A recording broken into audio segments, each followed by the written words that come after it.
bejanamu, bentuklah sesuai kehendakmu, untuk genapi firman-Mu. Oh Yesusku, jadikan ku alat yang indah di mata-Mu, bejana yang sempurna seperti-Mu,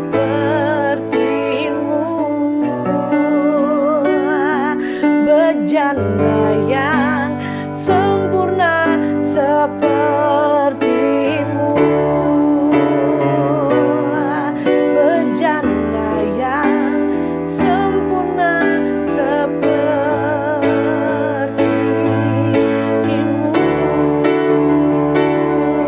Ku mau seperti-Mu Yesus, jadi seperti-Mu.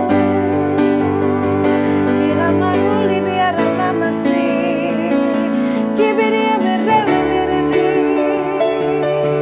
Jadilah kehendak-Mu dalam hidupku, semakin dewasa jadi seperti-Mu Yesus. Mau seperti-Mu Yesus, disempurnakan selalu dalam segenap jalanku, memuliakan nama-Mu.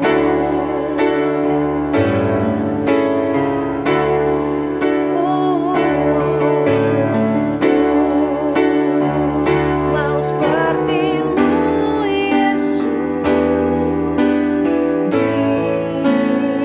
disempurnakan selalu,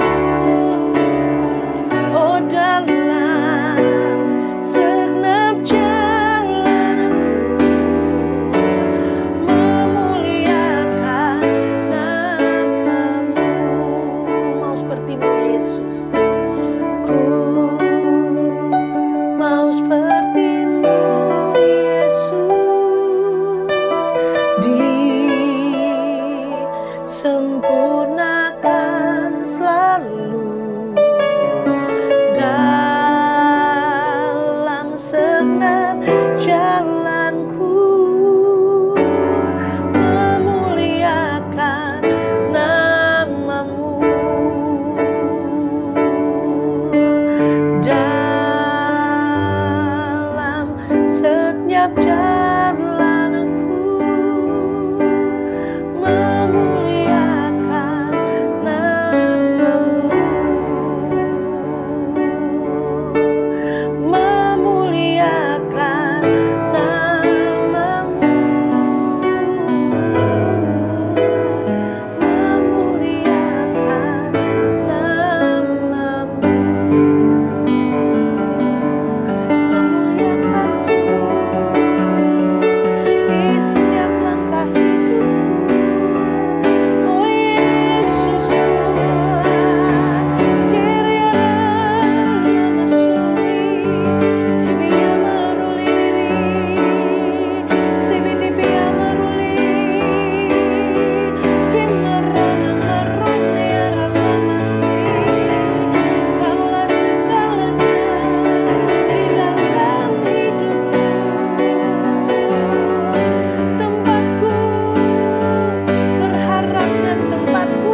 Rajaku.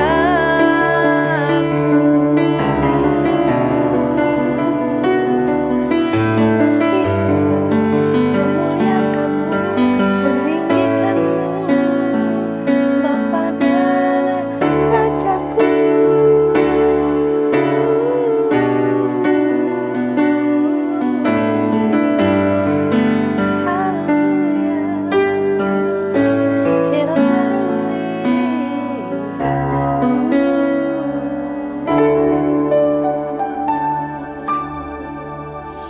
Kembali lagi hari ini, kami katakan, datanglah kerajaan-Mu, jadilah kehendak-Mu di dalam seluruh kehidupan kami, di keluarga kami, di tempat pekerjaan kami, di tempat kami studi, kemanapun kami melangkah, dimanapun kami berada, seperti di surga.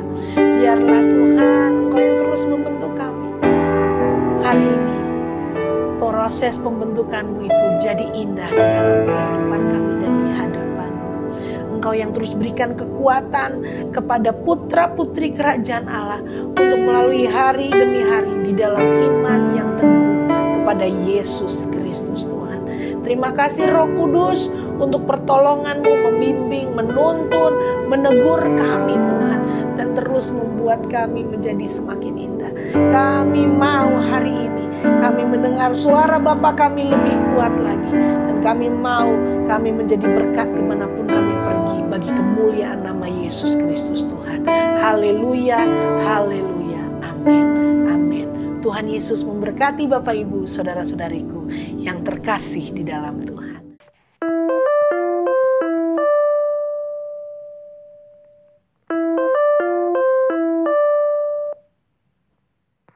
Shalom warga kerajaan, selamat pagi. Ada ungkapan berkata early birds get worms. Burung yang bangun pagi-pagi duluan dapat cacing duluan. Memang makanan favoritnya burung kan ya cacing. Jadi artinya kalau kita bangun pagi seperti ini, cari wajah Tuhan, jangan khawatir. Saya percaya berkat yang duluan dari Tuhan itu diberikan kepada setiap kita. Ayo bersama-sama memulai hari, kita cari wajah Tuhan, kita mau dengerin firman Tuhan bersama-sama. Karena firman itu ya dan amin. Kita akan doa bersama-sama ya, menyambut firman Tuhan. Datanglah kerajaan-Mu dan jadilah kehendak-Mu atas setiap kami ya Tuhan. Nyatakan diri-Mu lewat firman-Mu, karena firman-Mu ya dan amin. Firman-Mu pelita bagi kaki kami serta terang bagi jalan kami. Firman-Mu yang bila kami renungkan akan membuat kami bertindak hati-hati sesuai dengan segala yang tertulis di dalamnya. Sehingga dengan demikian perjalanan kami akan dibuat Tuhan menjadi berhasil. Dibuat Tuhan menjadi beruntung. Kami sungguh percaya langit, bumi dan segala kemuliaan yang dibangun manusia tidak kekal dan akan segera berlalu. Tapi satu hal yang pasti, perkataan-Mu, firman-Mu tidak mungkin berlalu, melainkan kekal sampai selama-lamanya. Firman-lah, kami siap untuk mendengarkannya. Dalam nama di atas segala nama, Raja di atas segala raja, Tuhan kami Yesus Kristus. Amin. Amin. Kesempatan kali ini saya mau rindu sharing buat kita semuanya tentang kedewasaan penuh. Penting sekali loh kita menjadi dewasa di dalam Tuhan.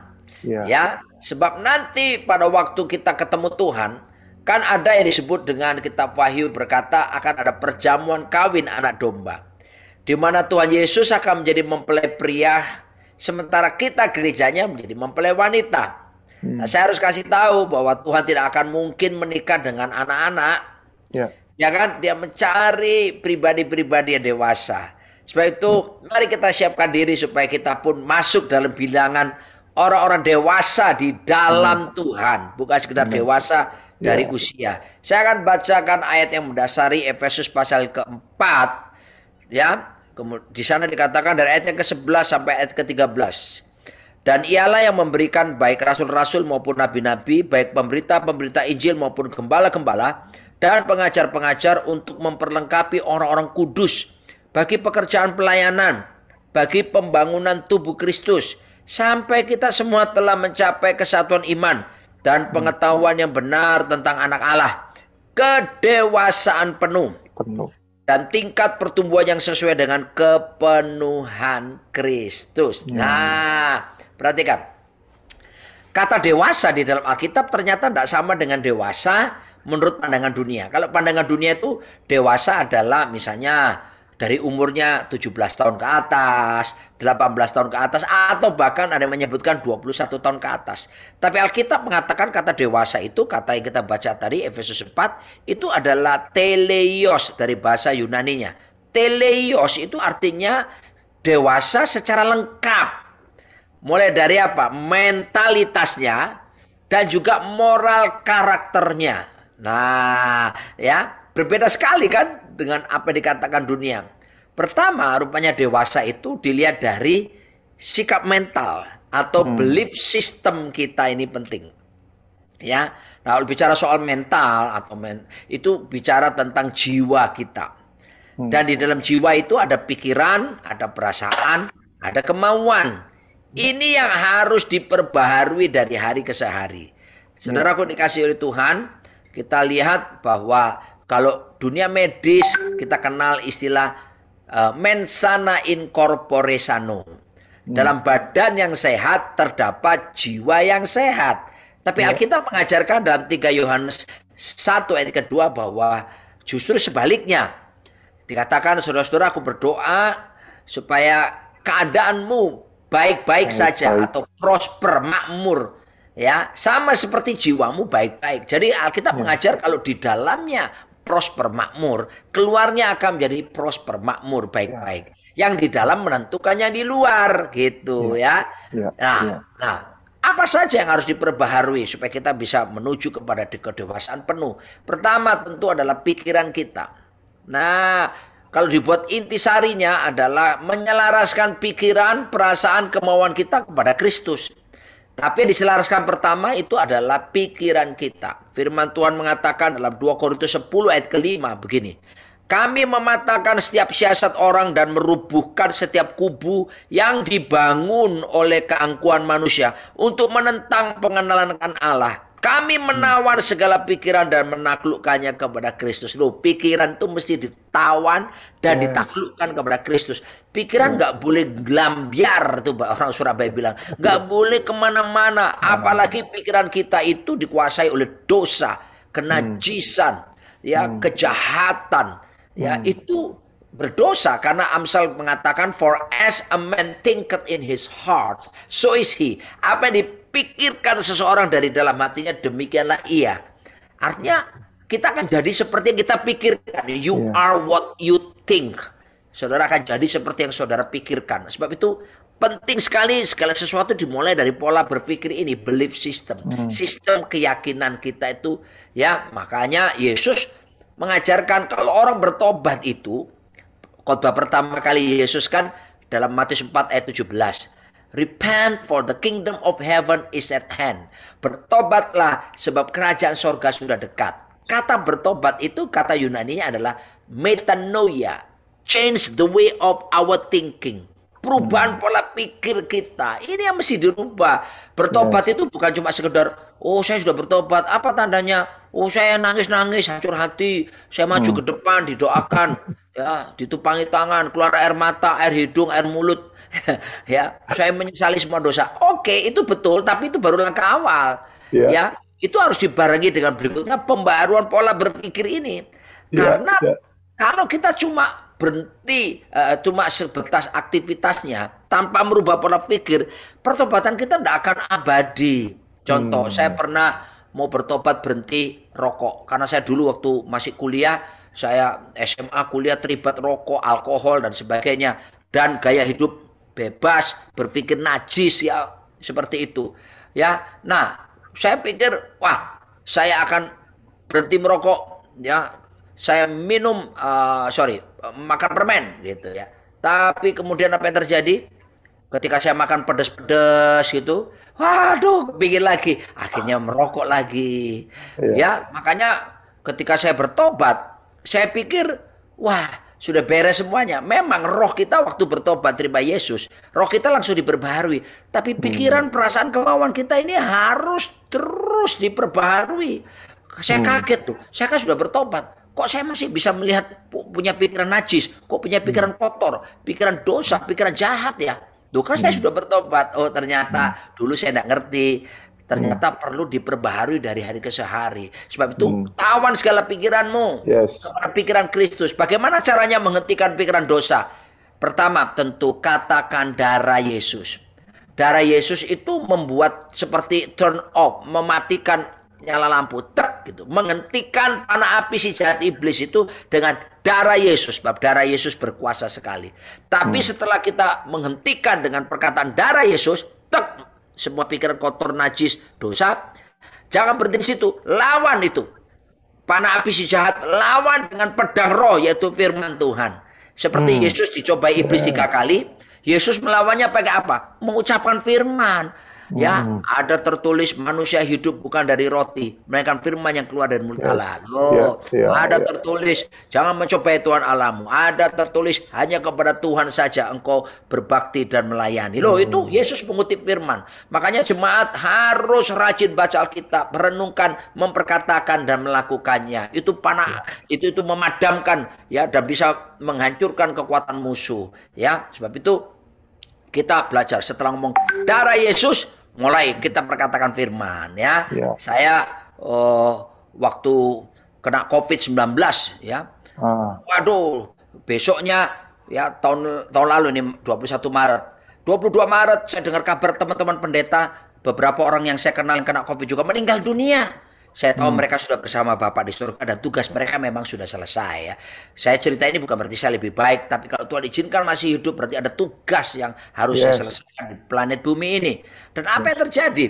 Ya, ketika itu panah api si jahat iblis datang, mati kamu. Tidak ada harapan kamu. Wah, menyerang karena saya stadium berat, saturasi oksigen 84 ya, dan saya dalam keadaan yang batuk keras, paru-paru saya putih semuanya, dan saya demam 39,2, lalu kemudian tidak bisa tidur, bahkan dokter kasih obat tidur tetap tidak bisa tidur, menyiksa sekali. Itu COVID kurang ajar ya. Saya berdoa jangan ada satu kita yang terpapar. Lalu apa yang terjadi saudaraku dikasih Tuhan? Ya, ketika pikiran datang itu, saya harus hentikan ya. Nah, tentunya ada kuasa dalam darah Yesus. Setelah menghentikan panah api itu harus dilawan dengan apa? Perkatakan firman. Saya ngomong apa? Saya berkata Filipi 4 ayat 13. Segala perkara dapat kutanggung dalam Dia memberi kekuatan kepadaku. Saya perkatakan firman Tuhan dalam 1 Korintus 10 ayat 13. Pencobaan ini pencobaan biasa yang tidak melebihi kekuatanku. Allah turut bekerja buat saya memberi jalan keluar, saya bisa melewati semuanya ini. Saya perkatakan pula dalam 1 Petrus 2 ayat 24b. Oleh bilur-bilur Tuhan Yesus penyakitku telah disembuhkan. Juga saya perkatakan Filipi 4 yang ke-8. Semua yang benar, semua yang mulia, semua yang suci, semua yang adil, semua yang manis, semua yang sedap didengar, semua yang disebut kebajikan dan patut dipuji. Itu yang aku pikirkan. Jadi saya buang semua pikiran-pikiran yang menakutkan, yang bikin cemas. Saya pikirkan yang baik-baik, saya pikirkan yang benar, saya pikirkan yang suci, saya pikirkan hal-hal mulia, saya pikirkan saya sembuh, saya pikirkan bahwa saya nanti akan memberkati pernikahan anak saya, menimang cucu-cucu saya, dan melihat kebahagiaan anak-anak cucu-cucu saya gitu. Saya pikirkan yang baik-baik itu. Dan akibatnya apa? Damai sejahtera Allah yang melampaui segala akal memelihara hati dan pikiran saya dalam Kristus Yesus. Dan akhirnya iman saya naik, imun saya juga naik. Akhirnya antibodi sanggup melawan virus 19. Saya sembuh total, Pak Thomas. Haleluya. Haleluya. Ayo, saudaraku dikasih Tuhan, tundukkan pikiran kita kepada Kristus. Ya, selaskan pikiran kita pada Kristus. Yang kedua, yang perlu kita lakukan supaya kita berjalan dalam kedewasaan, yaitu apa? Perasaan kita ini juga harus diselaraskan dengan perasaan Tuhan Yesus Kristus. Firman Tuhan mengatakan, saya akan bacakan di dalam Filipi 2 ayat ke-5. Hendaklah kamu dalam hidupmu bersama menaruh pikiran dan perasaan yang terdapat juga dalam Kristus Yesus. Tuhan menginginkan bukan cuma pikiran kita yang harus dikuasai, tapi perasaan kita juga harus selaras dengan perasaan Kristus. Nah, kita tahu bagaimana sih sebetulnya perasaan Kristus. Kita lihat di 4 Injil. Setiap kali melihat orang yang menderita, orang yang terhilang, yang domba yang tidak bergembala, kita mencatat begini, maka tergeraklah hati Yesus oleh belas kasihan. Loh, ada spirit of compassion, ada belas kasihan, melihat jiwa-jiwa terhilang, melihat penderitaan orang lain. Nah, itu perlu kita belajar, minta anugerah Tuhan supaya kita diberi roh belas kasihan kan jiwa-jiwa yang terhilang, supaya kita bisa digerakkan Tuhan untuk menjangkau, berdoa buat mereka, ya, menyatakan mujizat. Banyak orang kepingin, bagaimana tuh buat mujizat? Beritakan Injil, maka mujizat tanda heran menyertai engkau. Kamu tak pernah memberitakan Injil, bagaimana kita bisa melihat kuasa mujizat menyertai kita, ya kan? Oleh sebab itu, perasaan ini harus diselaraskan. Artinya gimana? Tuhan Yesus itu menaruh empati bukan simpati. Kalau simpati itu cuma sekedar kasihan. Contoh kalau ada orang sesuatu menderita, kasihan ya orangnya, kasihan. Nanti orangnya pergi, kita bilang, kasihan deh lu. Tapi yang Tuhan inginkan itu berempati. Berempati itu artinya gini, seperti kita memakai sepatunya orang itu. Artinya kita itu seolah memposisikan diri kita dengan orang yang menderita itu, orang yang kita layani, orang yang kita doakan, kita berempati. Nah, itu yang kita mesti punya. Juga perasaan apa lagi? Perasaan mengasihi orang berdosa tapi membenci perbuatan dosanya. Itu kan dilakukan oleh Yesus. Kita jangan perasaan lihat orang berdosa lalu kita benci seorang-orangnya gitu. Nah, ini akhirnya kita enggak ngomong lah. Enggak, Tuhan ajarkan kita perbuatan orang itu kita benci, tapi orangnya kita tetap kasihi. Bahkan Alkitab mengajarkan, Yesus mengajarkan berdoa buat orang yang menganiaya. Loh, ya, mengampuni orang yang bersalah kepada kita. Itu perasaan yang terdapat dalam Kristus yang dilandasi dengan belas kasihan dan kasih tanpa syarat itu. Ayo minta Tuhan supaya kita menyelaraskan. Ini perlu latihan, Pak Thomas. Ya, latihan tadi pembaharuan pikiran pun harus selaras dengan pikiran Kristus. Latihan tiap hari. Perasaan pun latihan. Kata latihlah dalam bahasa Alkitab 1 Timotius 4 ayat 7 itu gimnastik, gym, tempat kita latihan, fitness center. Nah, dulu perut saya waktu kuliah itu Pak, itu six pack. Sekarang one big pack atau the whole pack. Tapi seandainya kalau saya latihan lagi, bisa nggak saya dibantu struktur? Bisa. Perut saya six pack? Bisa. Makanya perlu latihan kuasai pikiran saudara, latihan menyelaraskan perasaan supaya serupa seperti Kristus. Ya, dari latihan itu artinya suatu upaya, tindakan yang kita latih tiap hari jadi kebiasaan. Setelah jadi kebiasaan, konsisten lakukan jadi budaya. Budaya adalah segala sesuatu yang kita lakukan dengan tanpa berpikir lagi. Kenapa? Sudah dari gaya hidup, jadi darah daging. Contoh, bangun tidur, ku terus mandi. Tidak lupa menggosok gigi. Habis mandi, ku tidur lagi.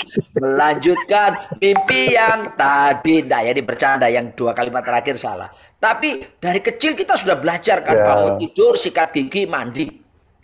Sekarang kita sudah besar, sudah tahunan kita lakukan. Akhirnya jadi budaya kan. Kita tidak pikir, bangun tidur, kita sudah tahu bahwa kita sebentar lagi harus sikat gigi, mandi. Tidak ada ceritanya, habis ini ngapain ya, apa ya? Oh ya, mandi. Tidak kan? Kenapa? Sudah terlatih tiap hari. Sama, latih pikiran kita ya selaras dengan pikiran Kristus lewat firman Tuhan tentunya. Latih pula perasaan kita tiap hari selaras dengan perasaan Kristus. Dan yang ketiga, latih kehendak kita. Nah, kehendak kita pun harus selaras dengan kehendak Tuhan. Ya, Filipi 3 ayat 10 berkata, yang ku kehendaki ialah mengenal Dia dan kuasa kebangkitannya dan persekutuan dalam penderitaannya, di mana aku menjadi serupa dengan Dia dalam kematiannya. Ini mesti dilatih. Kehendak kita itu harus mengikuti kehendak Tuhan. Jangan maksain Tuhan. Ya, biar Tuhan bahwa aku mengerti kehendak-Mu. Bagaimana bisa mengerti kehendak Tuhan? Baca kitab suci, doa tiap hari, baca kitab suci. Kalau mau tumbuh, kan begitu, ya kan? Bagaimana mungkin kita bisa menyelaraskan kehendak, pikiran, perasaan kita tanpa Alkitab? Baca Alkitab tiap hari, renungkan siang malam. Jangan paksakan kehendak-Mu. Belajar biar Tuhan kehendak-Mu terjadilah. Jadikan saya pelaksana kehendak Tuhan di akhir zaman ini. Nah, kalau kita terus latihan ini, kita akan disebut sebagai dewasa di dalam Tuhan. Dan Amin. dikatakan tadi di sini, kita mencapai apa nih? Sesuai dengan apa? Kepenuhan Kristus. Bicara tentang kepenuhan Kristus berarti tidak ada bagian atau tempat yang lainnya. Semua penuh dengan Kristus dalam diri kita. Buang segala dosa, buang segala hal-hal yang sifatnya kehendak pribadi kita. Selaraskan pikiranmu dengan pikiran Kristus. Selaraskan perasaanmu dengan perasaan Kristus. Selaraskan kehendakmu dengan kehendak Kristus lewat firman Tuhan. Saya percaya kita berjalan dalam kedewasaan. Makin menyerupai Tuhan kita, Yesus Kristus. Amin. Amin. Amin. Ayo, Amin. saya akan berdoa buat saudara semuanya. Mungkin kalau ada yang sakit, ada yang bergumul ekonomi, keuangan, ataupun pekerjaan, atau bahkan keluarga, atau apapun, saudara. Ya, mari kita berdoa, pertolongan kita hanya datang daripada Tuhan. Dan minta anugerah supaya kita komitmen mau berjalan, melatih pikiran, perasaan, kemauan kita, berjalan dalam kehendak Tuhan, selaras dengan pikiran dan perasaan serta kehendak Tuhan. Tuhan, hamba berhenti berbicara, berkati umatmu di pagi hari ini sebelum mereka melakukan aktivitas mereka. Aku berdoa biarlah mereka mulai belajar, melatih, menyelaraskan pikiran mereka, melatih, menyelaraskan perasaan mereka, melatih, menyelaraskan kehendak mereka dengan pikiran, perasaan, kehendakmu sama, sesuai dengan firman-Mu. Ajari mereka bertekun dalam latihan ini, supaya terus perjalanan kami berjalan dalam keserupaan dengan Kristus kepada kedewasaan penuh. Dan supaya tidak ada tempat lain lagi dalam diri kita kecuali Kau yang menguasai kami, Tuhan. Pimpin, sembuhkan yang sakit, tolong yang dalam pergumulan, kuatkan, teguhkan hati mereka. Beri hikmat jalan keluar untuk mereka sanggup menghadapinya oleh karena pertolongan-Mu, Tuhan.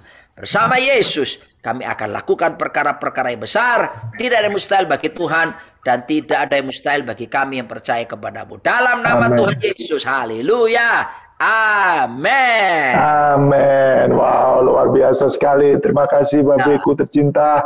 Terima kasih buat berkat firman Tuhannya. Dan buat warga kerajaan Allah, selama beraktivitas hari ini, jangan lupa terus latih pikiran kita, perasaan kita, dan kehendak kita selaras dengan pikiran, perasaan, dan kehendak Kristus Yesus. Tuhan memberkati. Sampai jumpa dalam program Morning Devotion yang selanjutnya. God bless.